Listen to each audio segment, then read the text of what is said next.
पासून झाले मच्छिंद्रनाथ, गोरक्ष जन्मले गौरी भस्मात, जालिंदर उत्पत्ती यज्ञ कुंडात, कानिप जन्मले गजकरणात.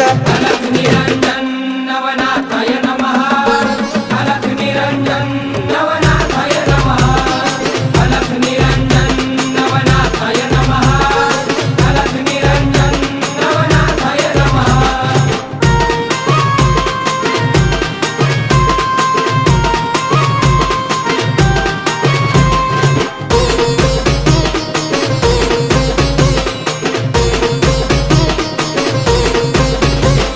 रेवतिरी जन्मले रेवणनाथ, ब्रह्माचा पुत्र चरपटीनाथ, वटवृक्ष पोटी नागेशनाथ, मीननाथ जन्मले स्त्री राज्यात.